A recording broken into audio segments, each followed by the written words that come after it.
ನಮ್ಮ ದೇವರು ಕರ್ತನಾದ ಯೇಸು ಕ್ರಿಸ್ತನ ನಾಮದಲ್ಲಿ ಅನುದಿನದ ಆಹಾರ ಪ್ರಿಯರಿಗೆ ಪ್ರೀತಿಯ ಶುಭಾಶಯಗಳು. 2025 ಅಕ್ಟೋಬರ್ ತಿಂಗಳ 14ನೇ ತಾರೀಕಿನ ಮಂಗಳವಾರದ ದೇವರ ವಾಕ್ಯವು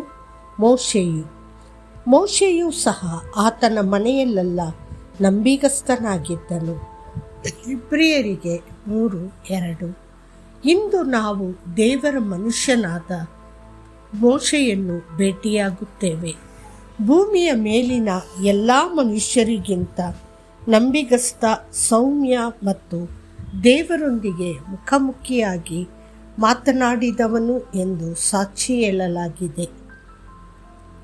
ಮೋಶೆಯು 120 ವರ್ಷ ಬದುಕಿದನು. ಮೊದಲ 40 ವರ್ಷಗಳು ಅವನು ಫರೋಹನ ಅರಮನೆಯಲ್ಲಿ ಫರೋಹನ ಮಗಳ ಮಗನಾಗಿ ಬೆಳೆದನು.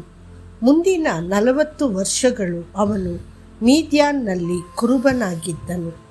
ಕೊನೆಯ 40 ವರ್ಷಗಳು ಅವನು ಇಸ್ರೇಲರನ್ನು ಈಜಿಪ್ಟಿನಿಂದ ಹೊರಗೆ ಕರೆದುಕೊಂಡು ಹೋಗಿ ಕಾನಾನ್ ಗಡಿಗಳಿಗೆ ಮಾರ್ಗದರ್ಶನ ಮಾಡಿದನು. ಒಂದು ದಿನ ದೇವರ ಪರ್ವತವಾದ ಹೋರೇಬ್ ಬೆಟ್ಟದ ಬಳಿ ಹಿಂಡನ್ನು ಮೇಯಿಸುತ್ತಿದ್ದಾಗ ಮೋಶೆಯು ಕರ್ತನ ದೂತನನ್ನು ಎದುರಿಸಿದನು. ಉರಿಯುತ್ತಿರುವ ಪೊದೆಯೊಳಗಿಂದ ಕರ್ತನು ಅವನಿಗೆ ಕಾಣಿಸಿಕೊಂಡನು. ಪೊದೆ ಬೆಂಕಿಯಿಂದ ಉರಿಯುತ್ತಿದ್ದರೂ ಅದು ಸುಟ್ಟು ಹೋಗಲಿಲ್ಲ. ಮೋಶೆಯು, ಈಗ ನಾನು ಪಕ್ಕಕ್ಕೆ ತಿರುಗಿ ಈ ಮಹಾನ್ ದೃಶ್ಯವನ್ನು ನೋಡುತ್ತೇನೆ, ಪೊದೆ ಏಕೆ ಸುಡುವುದಿಲ್ಲ ಎಂದು ಹೇಳಿದನು. ಮೋಶೆಯು ನೋಡಲು ಪಕ್ಕಕ್ಕೆ ತಿರುಗಿದ್ದನ್ನು ಕರ್ತನು ನೋಡಿದಾಗ ದೇವರು ಪೊದೆಯ ಮಧ್ಯದಿಂದ ಅವನನ್ನು ಕರೆದನು.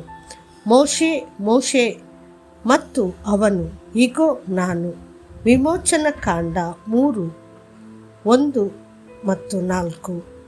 ಆ ಭೇಟಿ ಅನಿರೀಕ್ಷಿತವಾಗಿತ್ತು.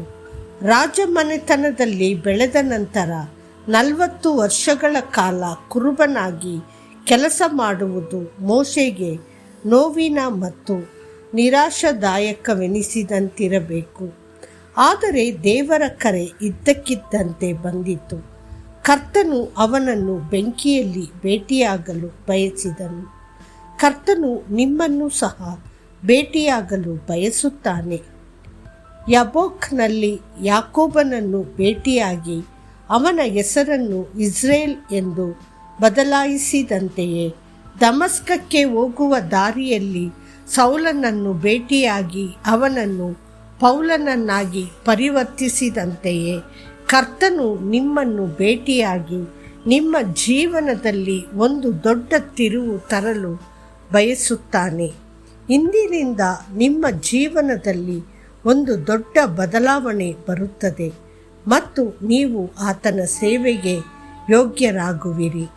ಕರ್ತನು ನಿಮ್ಮನ್ನು ಹೆಸರಿನಿಂದ ಕರೆಯಬೇಕಾದರೆ ನೀವು ಮೋಶೆಯಂತೆಯೇ ಆತನ ಹತ್ತಿರ ಬಂದು ಬೆಂಕಿಯ ಹತ್ತಿರ ಹೆಜ್ಜೆ ಹಾಕಬೇಕು. ಆಗ ನೀವು ಆತನ ಧ್ವನಿಯನ್ನು ಸ್ಪಷ್ಟವಾಗಿ ಕೇಳುವಿರಿ. ಕರ್ತನು ಮೋಶೆಯನ್ನು ಕರೆದಾಗ ಮೊದಲ ಆಜ್ಞೆ ಹೀಗಿತ್ತು: ನಿನ್ನ ಪಾದಗಳಿಂದ ಕೆರಗಳನ್ನು ತೆಗೆದುಬಿಡು. ಕೆರಗಳು ಇಂದಿನ ಅನುಭವಗಳನ್ನು ಸಂಕೇತಿಸುತ್ತವೆ. ದೇವರ ಪ್ರಿಯ ಮಕ್ಕಳೇ, ಎಲ್ಲ ಅಶುದ್ಧತೆ, ಪಾಪ ಮತ್ತು ಕಲ್ಮಶಗಳನ್ನು ಬದಿಗಿಡಿ. ಕರ್ತನು ತನ್ನ ಸೇವೆಗಾಗಿ ನಿಮಗೆ ಮಹಿಮೆಯ ಕರೆಯನ್ನು ನೀಡುವನು. ಮತ್ತಷ್ಟು ಹೆಚ್ಚಿನ ಧ್ಯಾನಕ್ಕಾಗಿ ವಚನ. ಮೋಶೆಯು ದೊಡ್ಡವನಾದಾಗ ಫರೋಹನ ಮಗಳ ಮಗನೆಂದು ಕರೆಯಲ್ಪಡಲು ನಿರಾಕರಿಸಿ ಕ್ರಿಸ್ತನ ನಿಂದೆಯನ್ನು ಐಗುಪ್ತದಲ್ಲಿರುವ ಸಂಪತ್ತಿಗಿಂತ ಹೆಚ್ಚಿನ ಐಶ್ವರ್ಯವೆಂದು ಎಣಿಸಿದನು. ಯಾಕೆಂದರೆ ಅವನು ಪ್ರತಿಫಲವನ್ನು ದೃಷ್ಟಿಸಿದ್ದನು.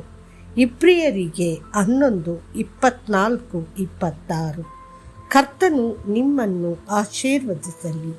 ಆಮೇನ್.